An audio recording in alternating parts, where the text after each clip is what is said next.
Also, the other thing is we hadn't talked about it in here, but which probably bears talking about, is that I found it very difficult to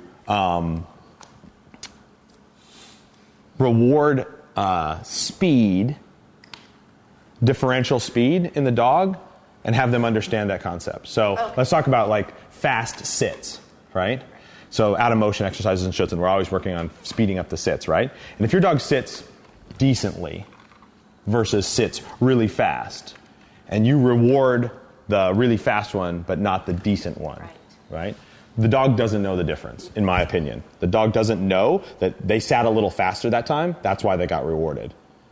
They sat a little faster because they were in the right state of mind ahead of time. They were either primed to do that one, or they were in the right motivational state and concentrating, so they did it. But to them, they're sitting, right? How did you determine that? Well, just because I've messed so much with it, and I just don't think they get the difference. Like, so now, if a dog sat like this, like totally out of it, and you didn't reward that, they might. But like, you get a dog that sits medium fast, a dog that sits really fast, and you're going to try to reward only the really fast ones, and they're going to know the difference. Doesn't happen. If it gets faster, in my opinion, it's because they were expecting it, and you had them in a better drive state. That's why they sat faster, right? And there's a foundational component to teaching a quick sit when they're learning to sit and that kind of thing. But I think it's hard. And the same thing in retrieve, right? I try to reward dogs at the right time when they're coming back a little faster this time and say, oh, I'll reward that one because that was a fast one. But the one before was good but not as fast. And do they know the difference? I don't think they do. I really don't think you can qualitatively get them to understand that. They understand the behavior. They understand what behavior gets them a reward. But the idea that they do one a little bit better than the other one, and that's why they got the reward, or got a bigger reward because that one was a little better, I don't think so. And speed is almost always a function of getting the dog drive state and having him know what he's supposed to do so he's not surprised, right? So a lot of slow ones are like, when we teach out of motion exercises, we deliberately don't pattern them because we want the dog to listen to us. Right. But that means you can surprise the dog, right? So he's like, oh, I thought you were going to say sit and you said down. And he goes, oh, and he may even do it right, but he had to switch gears in his head. So it won't be as fast as if he was expecting you to say down. It's the same thing if I do it around 20 paces or whatever, and then I'm doing a really long heeling pattern. Right. My dog gets into heeling mode, and I'm now at 100 paces, and I happen to be cruising along, and I say sit. He might go, what? And he may sit.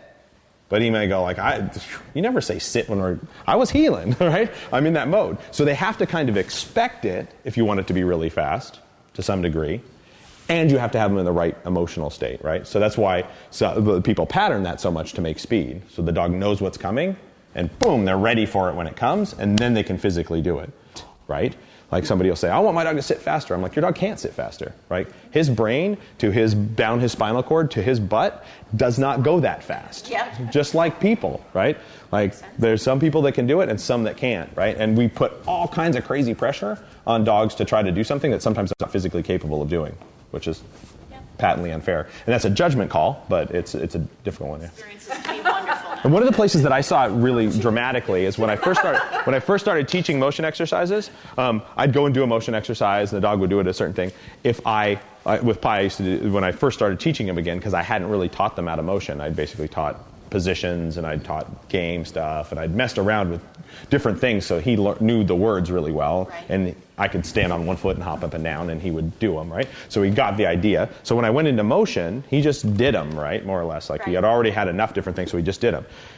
But sometimes he wouldn't do them as fast, and other times he would. And so I would do something, I'd stand here, and I'd say down, and I'd down him, and then I'd say heel, and I'd do a down out of motion. He would smoke it. I would say I'm here, I'd say sit, and then I'd heel him, and I'd do a sit out of motion. He'd smoke it, right? Each time, like if I primed him beforehand, bam, much faster, right? And he'd do the other ones, but they were slightly slower.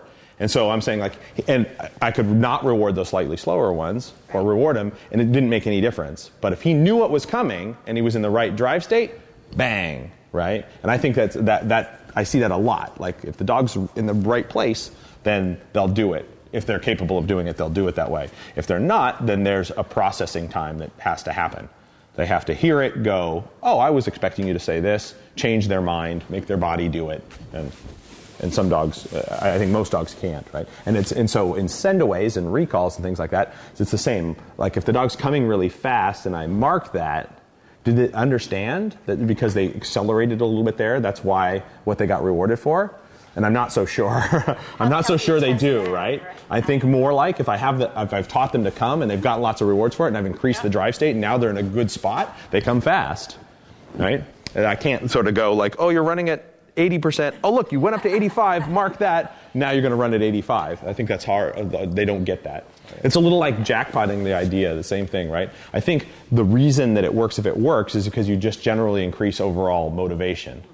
So once the dog had a great big reward, now the dog's like, oh, I like this, right? And so they're much more likely to do it better the next time. But I don't think they understood like, wow, I did it a little better that time, so he gave me a whole fistful of food versus he's giving me one piece when I do it not quite that good. I don't think they get that. And how do they look back and remember how they did it? I don't think they do, right? Like, I don't know, because I don't think I'm human, and I don't think, well, what was I exactly doing? Right, if somebody couldn't explain it to you. I want more chocolate.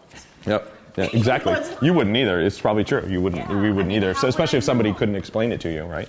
If somebody was just clicking you and giving you chocolate for certain behaviors, would you know?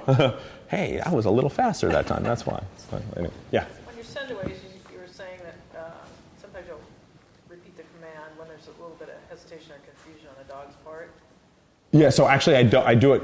Hopefully not when they are. So I repeat the command when I'm definitely sure they know where they're going, right? So and only in the ring sport because I'm allowed a second command with a small deduction if my dog stops short of the distance that he's supposed to go, right?